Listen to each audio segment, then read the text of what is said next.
اس احسان کو یاد کرو جو احسان میں نے تمہارے اوپر کیا۔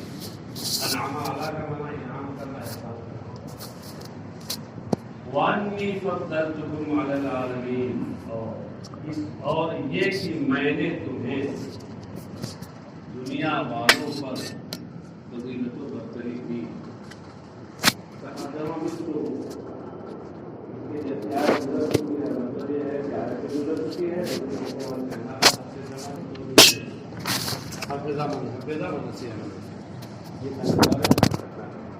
جتنے یاد رکھا، جو بھول گیا وہ جانا۔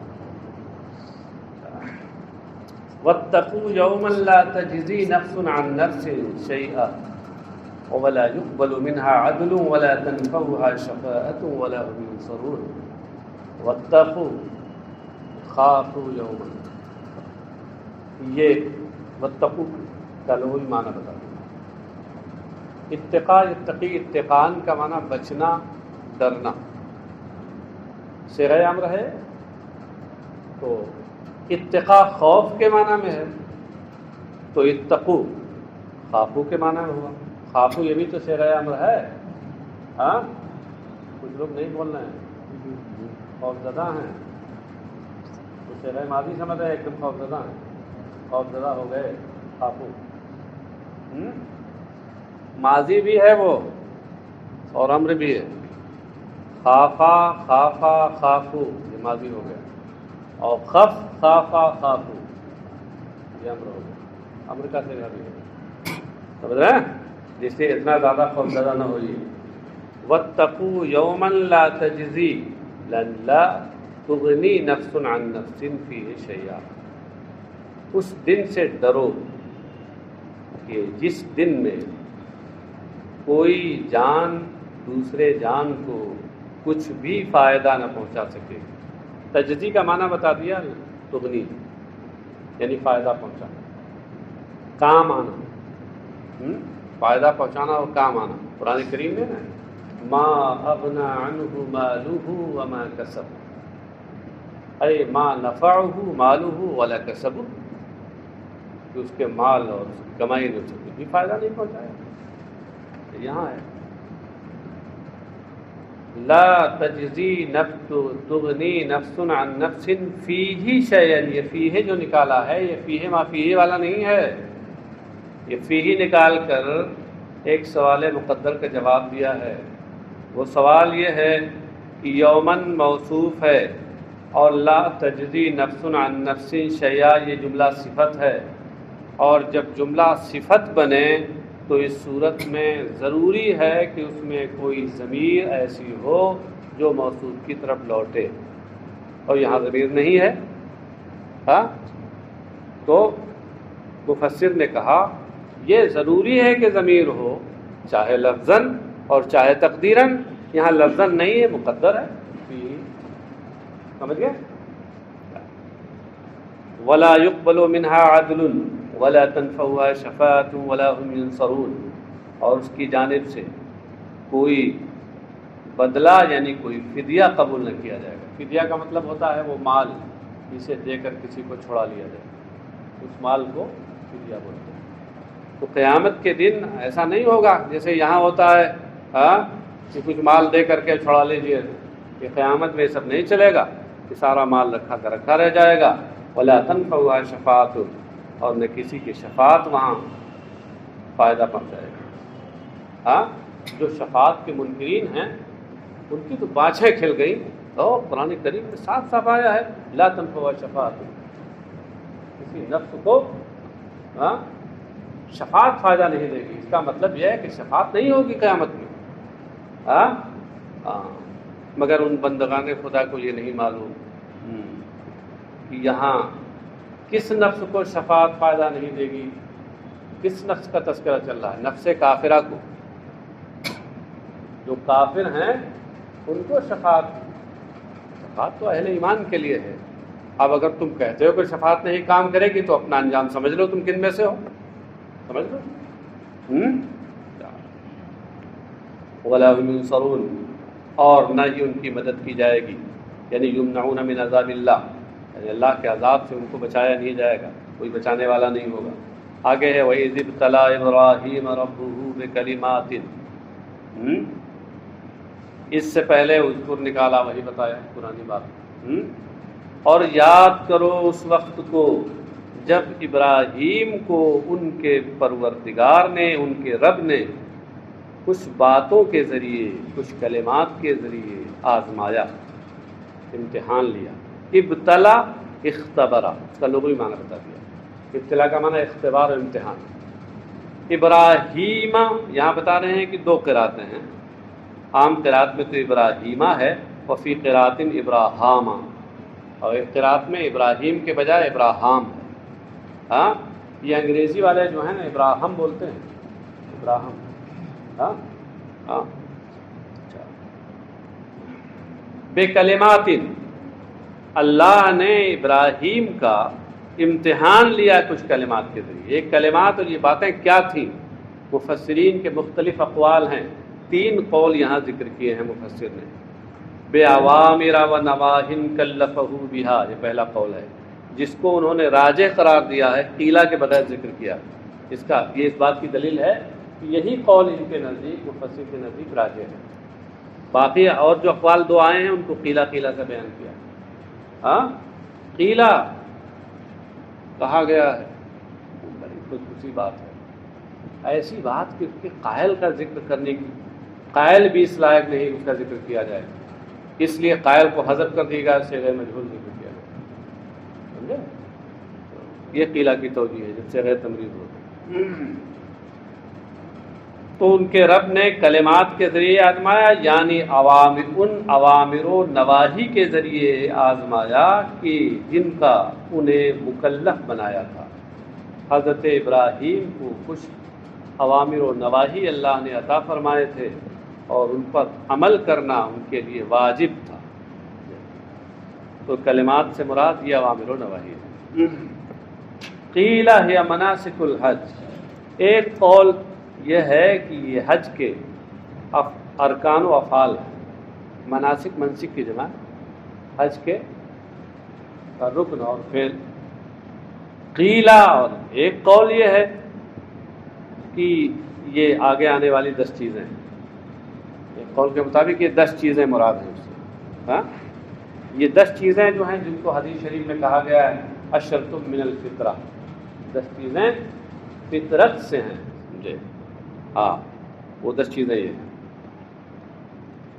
مذہب کی 10 میں سے 5 جو شروع کی ہیں ان کا تعلق سر سے ہے، اور 5 جو باقی ہیں سر کے بجائے بعد جتنا دھڑ بچہ اس سے اس کا تعلق۔ تو دیکھیے 5 پہلے دیکھیے گا۔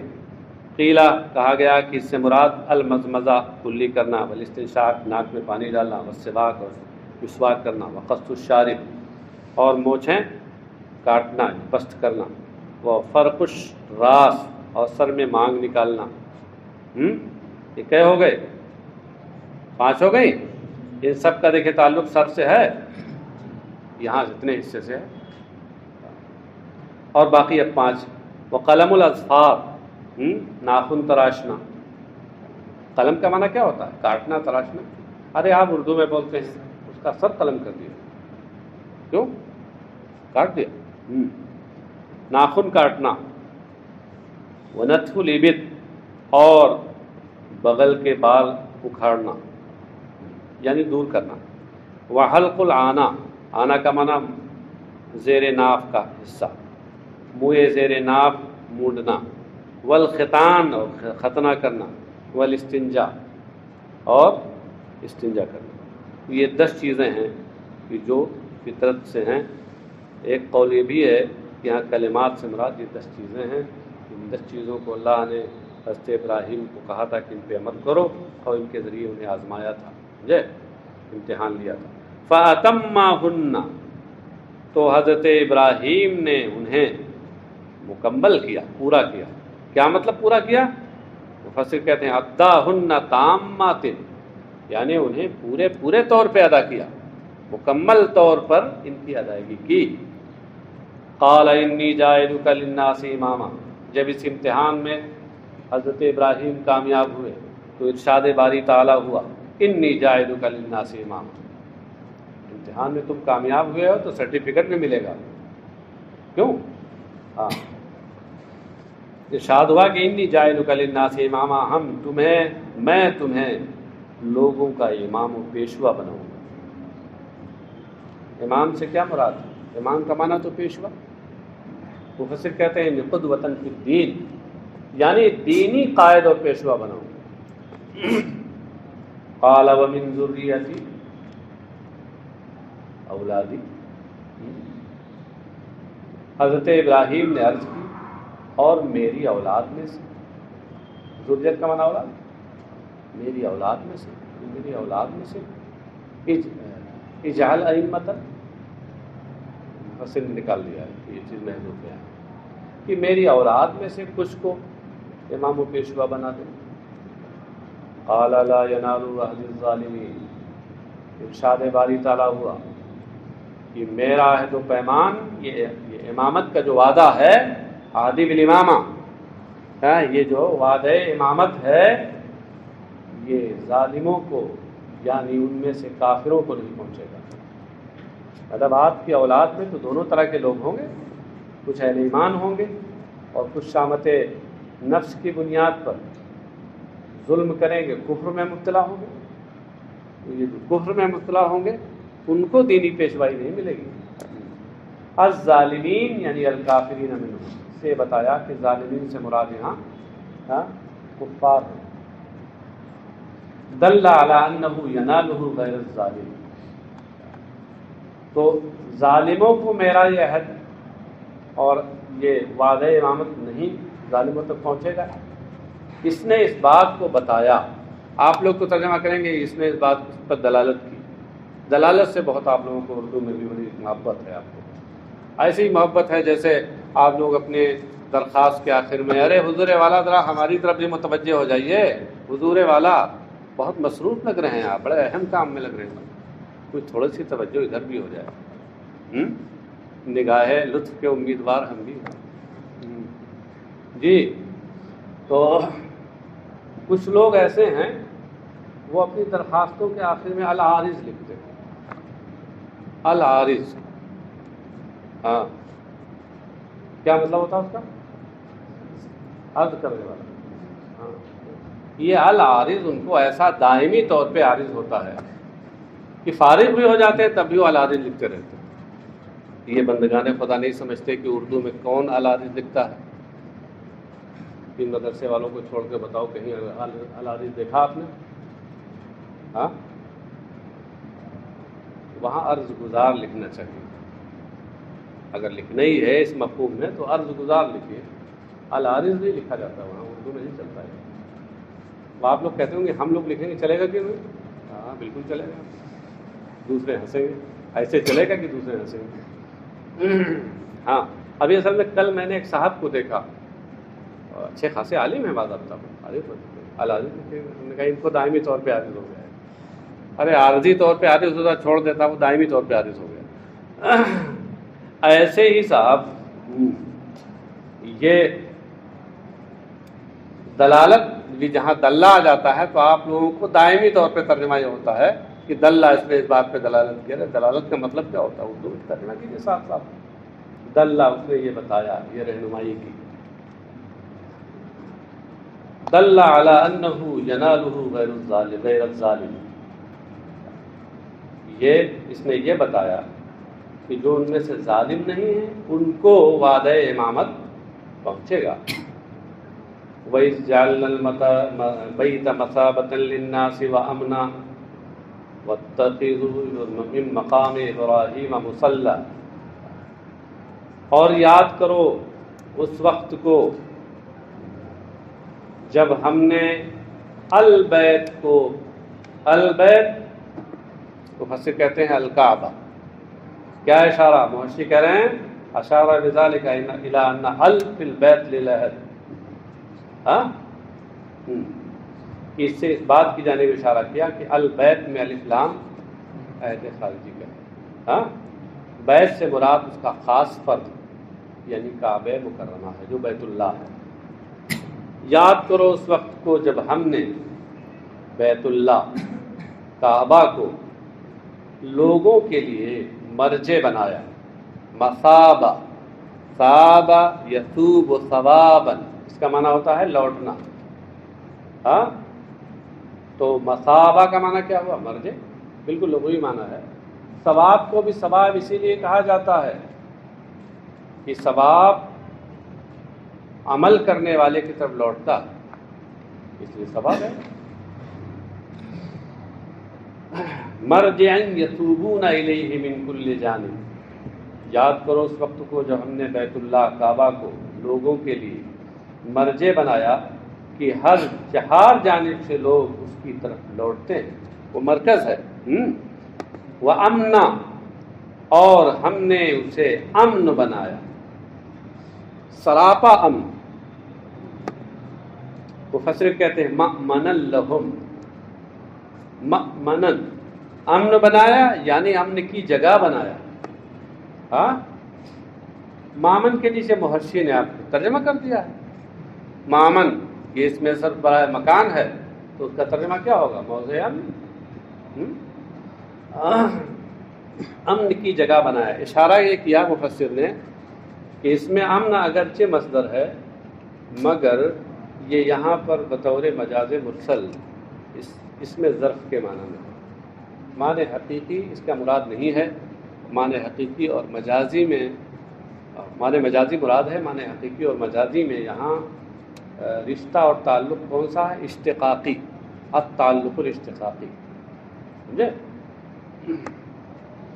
تو ہم نے اسے امن کی جگہ بنایا ان کے لیے ظلم سے، والعقارات الواقعہ فی غیرہ، اور دوسری جگہ ہونے والے حملوں سے. مطلب یہ ہے کہ اللہ تعالیٰ نے کعبہ کو، بلکہ کعبہ کیا ہے؟ کعبہ کے حکم میں اس کے قریب کی جو جگہیں حرم ہے، حدود حرم کو اللہ نے امن کی جگہ بنا دیا. مفسر کہتے ہیں کان الرجل یلقا قاتل ابیہ فیہ فلا یہجہ، حال یہ تھا کہ آدمی اپنے باپ کے قاتل کو وہاں پاتا تھا، فلا یہجہ، تب بھی یہ چیز اسے انتقام پر برانگیختہ نہیں کرتی تھی. یہ قاتل مل گیا ہے تو لو قتل کر دے. ایسا امن والے، ایسی امن کی جگہ کہ باپ کا قاتل بھی ملے تو انسان پھر اللہ کے اس حکم کی پاسداری کرے، یا من جانب اللہ، اللہ کی طرف سے اس کے دل میں یہ بات ڈال دی جائے کہ تمہیں یہاں بدلہ نہیں لینا ہے. ایسی امن کی جگہ بنا دیا. وَاتَّخِذُوا مِن مَّقَامِ إِبْرَاهِيمَ مُصَلًّى، وَاتَّخِذُوا یہ صيغہ امر ہے اور اس میں خطاب کس سے ہے؟ عام لوگوں سے ہے. مفسر نے اس کو ظاہر کیا ایھا الناس، لوگو، اتخذوا من مقام ابراہیم مصلی، تم ابراہیم کی کھڑے ہونے کی جگہ کو نماز کی جگہ بنا لو. جہاں ابراہیم نے کھڑے ہو کر میرے گھر کی تعمیر کی تھی، اور ان کے قدم کے نشان پتھر پہ پڑ گئے تھے، تو وہاں تم جا کے نماز پڑھا کرو، نماز کی جگہ بنا لو. مقام ابراہیم وہی پتھر ہے الذی قام علیہ عند بناء البیت، کہ بیت اللہ شریف کی تعمیر کے وقت حضرت ابراہیم جس پر کھڑے ہوئے تھے. یہ پتھر جنتی تھا، جنت سے حضرت ابراہیم کے ساتھ آیا تھا، اور اس کی خصوصیت یہ تھی کہ جو جی دیواریں اونچی ہوتی جاتی ہیں پتھر خود بخود فضا میں اونچا ہوتا جاتا ہے. حضرت اسماعیل سامان مٹیریل دے رہے تھے اور حضرت ابراہیم بحیثیت معمار کعبہ شریف کی تعمیر کر رہے تھے. ان کے نشان قدم بنے ہوئے آج بھی ہیں، اگرچہ پہلے سے کچھ دھندلے ہوئے ہیں لیکن آج بھی نشان قدم بنے ہوئے ہیں. اور یہ پہلے بالکل کعبہ شریف کے قریب تھا، پھر بعد میں حضرت عمر رضی اللہ تعالیٰ عنہ نے اس کو پورب کی طرف، کعبہ شریف سے پورب کی طرف جہاں چاہے زمزم ہے اس کے قریب نصب کر دیا تھا. اور اس وقت تو وہ باضابطہ شیشے اور فریم میں گھرا ہوا، جھانکیے تو نظر آتا ہے، نشانات دکھائی دیتے ہیں. اچھا صاحب، مسلن، مسلح، یہ صلی یصلی تسلیہ سے، اس میں ظرف برائے مکان ہے. آپ جانتے ہیں کہ ثلاثی مجرد سے تو اس میں ظرف کے لیے خاص وزن مقرر ہے. وہ مفعول یا مفعول کا وزن ہے، اس میں تفصیلات ہیں، وہ آپ نے صرف میں پڑھا ہے. اور غیر ثلاثی مجرد سے اس میں مفعول کا جو وزن ہے اسی وزن پر اس میں ظرف بھی آتا ہے. تو یہ مصلح وہی اس میں مفعول والا وزن ہے، مگر یہاں اس مفعول والے معنی میں نہیں ہے، اس میں ظرف کے معنی میں ہے. تو مسلم کا معنی وہ مکان صلاۃ، کہ تم ابراہیم کے کھڑے ہونے کی جگہ مقام ابراہیم کو تم لوگ نماز کی جگہ بنا لو. کیا مطلب نماز کی جگہ؟ اسی کے اوپر نماز پڑھنا ہے. ہاں مفسر کہتے ہیں بِأَن تُصَلُّوا خَلْفَهُ رَكَعَتَيِ الطَّوَافِ، نماز کی جگہ بنا لو، مطلب یہ ہے کہ اس کے پیچھے طواف کی 2 رکعتیں پڑھو. جب طواف کر چکو تو آ کے اس کے پیچھے کی طرف 2 رکعت نماز پڑھو. وفی قراءۃ بفتح الخاء خبر، یہاں اتخذوا صیغہ امر ہے، اس میں خاء کے کسرے کے ساتھ ہے، اتخاذ سے صیغہ امر بنا لو. ہاں، اور ایک قراءت میں خاء کے فتحے کے ساتھ ہے، یعنی واتخذوا، لوگوں نے مقام ابراہیم کو نماز پڑھنے کی جگہ بنا لیا. یہ خبر خبریہ ہو جائے گا.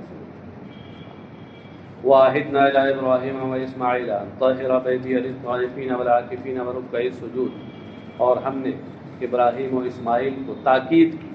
عہدہ الی فلان، کسی کو تاکیدی حکم دینا، تاکید کرنا. مفسر نے اس کا معنی بتا دیا، امرناہما، ہم نے ابراہیم و اسماعیل کو تاکید کی، یعنی انہیں حکم دیا. ان طہر بیتی، مفسر کہتے ہیں ان اے بے ان، اس سے اشارہ یہ کیا کہ یہ ان منصوب بنزع خافظ ہے، یعنی یہ منصوب ہے اور خافظ یعنی حرف جر کو یہاں سے حذف کر دیا گیا. منصوب بنزع خافظ سمجھ رہے ہیں نا؟ ہاں ہاں، سمجھدار لوگ ہیں آپ لوگ. کیونکہ عہدہ عہد کا صلہ الا بھی آتا ہے، اس کے ساتھ با بھی آتی. عہدہ الی فلان بھی، فلاں کو حکم دیا یا تاکید کی فلاں چیز کی، تو جو چیز ہوتی ہے اس پر با داخل ہے. یہاں با لفظ میں تھا تو اس لیے بتایا کہ یہاں محذوف ہے. اور یہ طریقہ ہے عربوں کا کہ وہ جہاں ان یا انا، ان عام طور سے اپنے اسم و خبر کے ساتھ جب مل کے آتا ہے تو چونکہ طویل ہو جاتا ہے، الفاظ اور کثرت سے ہو جاتے ہیں، اور کثرت تخفیف کا تقاضا کرتی ہے، اس لیے بات کو وہاں حذف کر دیا. تو ہم نے ابراہیم اور اسماعیل کو اس بات کا حکم دیا کہ طہر بیتی للطائفین والعاکفین والرکع السجود، کہ وہ میرے گھر کو بتوں سے پاک کرے. للطائفین والعاکفین، طواف کرنے والوں، والعاکفین یعنی وہاں ٹھہرنے والوں کے لیے. عاکف یہ عقوف سے بنا ہے، عقوف کا معنی ٹھہرنا ہوتا ہے. اعتکاف کو بھی اعتکاف اسی لیے کہتے ہیں کہ 10 دن یا جتنے دن کا وہ اعتکاف کی نیت ہوتی ہے اتنی دیر تک مسجد میں ٹھہرتا ہے. طواف کرنے والوں اور وہاں ٹھہرنے والوں کے لیے. والرکع السجود، اور رکوع اور سجدہ کرنے والوں کے لیے میرے گھر کو پاک کریں بتوں سے. رکع اور سجود کو بتا رہے ہیں جمع راکن و ساجد، یہ لفظ و نشر مرتب کے طریقے پہ ہے، یعنی الرکع و جمع راکع و سجود و جمع ساجد، لفظ و نشر مرتب کے طریقے پہ. تو رکوع سجود سے کیا مراد ہے؟ یعنی المصلین، رکوع سجدہ کرنے والوں کے لیے، یعنی نماز پڑھنے والوں کے لیے. یہ بھی رکوع و سجود سے مسلین جو مراد ہے یہ بطور مجاز مفسر ہے، کیونکہ رکوع اور سجدہ یہ صلاۃ کا جز ہے. ہاں، تو جز بولا گیا اور کل مراد دیا گیا. کبھی کل بولا بات جاتا ہے جز مراد ہوتا ہے، ایسا بھی ہوتا ہے. مجاز مرسل کی بہت سی صورتیں ہیں. اذ قال ابراہیم رب اجعل هذا بلدا آمنا وارزق اهله من الثمرات، اور یاد کرو اس وقت کو جب ابراہیم نے کہا، عرض کیا، ربی یعنی یا ربی، اے میرے پروردگار، اجعل هذا بلدا آمنا، اس جگہ کو تو امن والا شہر بنا دے. هذا یعنی هذا المکان، بلدن آمنا بلدن ذا امن، امن والا بنا دے۔ یہ ضامن کر کے اشارہ اس بات کی طرف کیا کہ یہ آمن یہاں فاعل جی قضا ہے۔ فاعل جی قضا سمجھتے ہیں؟ جیسے لابن ذو لبن صاحب و لبن، تعمیر صاحب و تمر، ایسے آمن ذو امن صاحب امن۔ آگے مفسر کہتے ہیں وقد اجاب اللہ دعاءه فجعله حرما لا يسفك فيه دم انسان ولا يظلم فيه احد ولا يصاد صيده ولا يختلى خلاؤه۔ کہتے ہیں اللہ تعالیٰ نے حضرت ابراہیم کی یہ دعا قبول فرما لی، چنانچہ اس کو ایسا حرم بنا دیا کہ اس میں کسی انسان کا خون نہیں بہایا جاتا، نہ اس میں کسی پر ظلم کیا جاتا ہے، نہ وہاں شکار کیا جاتا ہے، ولا یختلا خلاہ، نہ اس کی گھاس اکھاڑی جاتی۔ اختلا یختلی اختلان کا معنی ہوتا ہے گھاس اکھاڑنا، خلا کا معنی گھاس۔ اوپر لکھا ہے خلا بفتح المعجمہ مقصوراً کلأ رطب، یعنی ہری بھری گھاس، تر و تازہ گھاس۔ ورزق اہلہ من الثمرات، اور یہاں کے رہنے والوں کو پھلوں سے رزق عطا فرما۔ یہ حضرت ابراہیم نے دعا فرمائی تھی، پھلوں سے رزق عطا فرما۔ وقد فعل یا فعل بھی ہو سکتا ہے بنقل الطائف من الشام، اور ایسا ہوا شام سے طائف کو منتقل کر کے۔ یہ طائف جو بڑی مشہور جگہ ہے اور بڑی حجاز میں بڑی ہری بھری جگہ ہے، بڑی خوشگوار جگہ ہے، بڑی پرفریب دلکش، بڑی ہریالی ہے وہاں۔ تو ہوا کیا کہ اللہ تبارک و تعالیٰ نے دعائے ابراہیمی کو اس طرح قبول کیا، قبول کرا بیچ میں وہ دیکھیے ایک دم آنکھیں بند، آنکھ تھوڑا کھولے رہیے گا۔ ہاں، دعائے ابراہیمی کو اس طرح قبول کیا کہ حضرت جبریل کو حکم دیا، انہوں نے ملک شام کے اس ہرے بھرے خطے کو اپنے دوروں پروں پہ اٹھایا، اور اس کے بعد آئے کعبہ شریف کے 7 چکر لگائے، طواف کیے، اور اب ان کے ساتھ اس جگہ نے بھی طواف کیا، تو طائف ہو گئی یہ جگہ طواف کرنے والی، اور لے جا کے اس کو وہاں رکھ دیا۔ وقت فعل یا فعل بنقل الطائف من الشام، اور شام سے طائف کو منتقل کر کے یہ کام ہوا۔ وکان اقفر علی ذرافی، اور یہ بے آب و گیا زمین تھی۔ اقفرا بے آب و گیا، مکان لا کلا فیہ ولا ماء، اور اس میں کھیتی نہیں تھی، ولا ماء، نہ پانی تھا۔ من آمن منہم باللہ والیوم الآخر، یہ کہتے ہیں بدل من اہلہ، یہ اہلہ سے بدل ہے۔ تو مطلب کیا ہے کہ یہاں کے باشندوں کو، یعنی ان کو کہ جو ان میں سے اللہ پر اور آخری دن پر، قیامت کے دن پر ایمان لائیں، انہیں پھلوں سے رزق عطا فرما۔ تو اس میں یہ ہوا کہ خاص ایسے لوگوں کے لیے کیوں دعا کی حضرت ابراہیم نے؟ کہتے ہیں خصہم بالدعاء لہ موافقۃ لقولہ لا ینال عہد الظالمین۔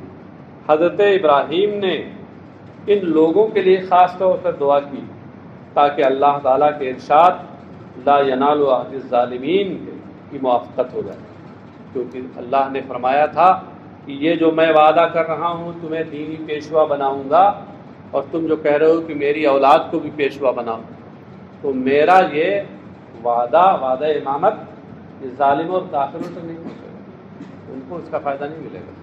تو اس کی موافقت میں حضرت ابراہیم نے دعا میں یہ کہا تھا کہ جو ان میں اللہ پر ایمان لائے اور مومن ہوں، ان کو اللہ پھلوں سے رزق عطا فرما۔ اعلیٰ تعالیٰ ارشاد باری تعالیٰ ہے وَمَنْ كَفَرَ فَأُمَتِّعُهُ قَلِيلًا ثُمَّ أَضْطَرُّهُ إِلَىٰ عَذَابِ النَّارِ وَبِئْسَ الْمَصِيرُ۔ من کفر، اس سے پہلے ارزقو نکال رہے ہیں مفسر، ارزقو یہ بتانے کے لیے کہ من کفر، یہ من موصولہ اپنے صلہ کے ساتھ مل کر کے ارزقو جو فعل ہے اس کا مفعول بھی یہ مقدر ہے، اور میں وَأَرْزُقُ مَنْ كَفَرَ ان میں جو کافر ہیں ان کو بھی رزق دوں گا.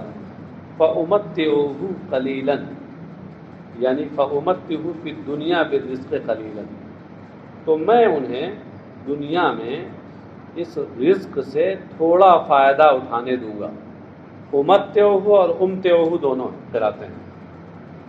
امتعہ باب تفعیل سے تشدید کے ساتھ، یہ جمہور قراء کی قراءت ہے. اور امتعہ امتع امتع باب افعال سے، یہ ابن عامر کی قراءت ہے. ہاں یہ امتع کو پتہ نہیں کیا بنا دیا ہے کاتب نے اوپر، دیکھیے ابن عامر منل پتہ نہیں کیا بنا دیا، کرامت دکھا دی. قلیلاً لمدت حیاتہ تھوڑا فائدہ اٹھانے دوں گا یعنی زندگی بھر بس.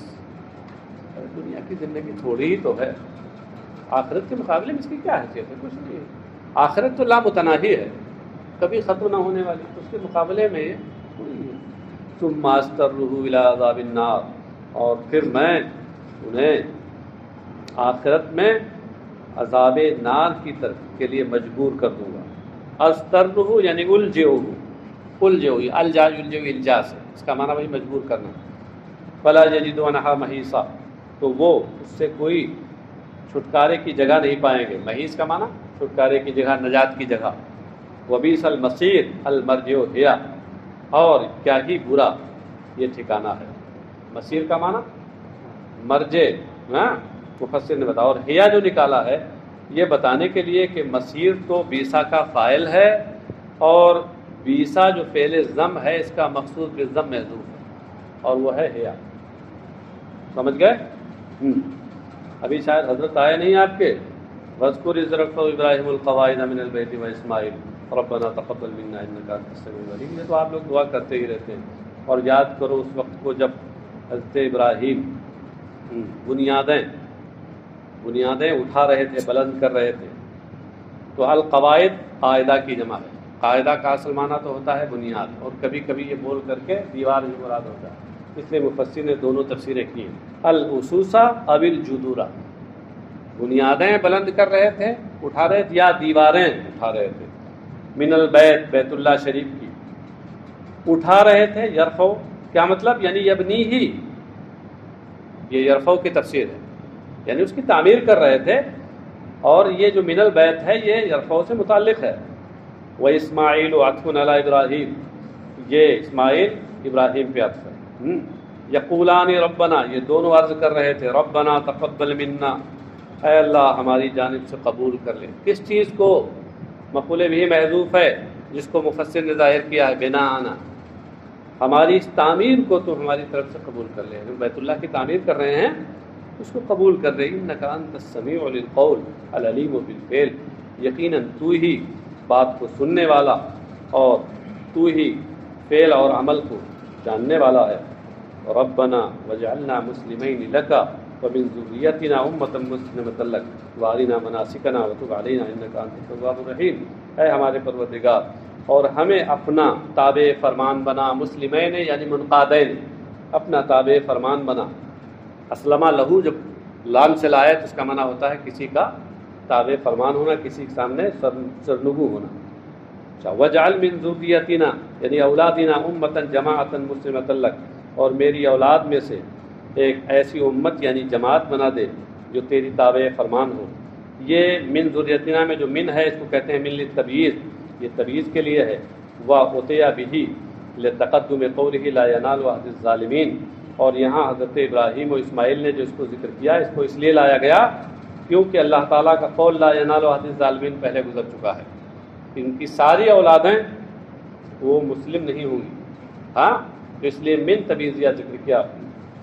وَأَرِنَا مَنَاسِكَنَا، اری یعنی علم، یہ اراءت سے صیغہ امر ہے. اراءت کا معنی دکھانا اور بتانا اور سکھانا.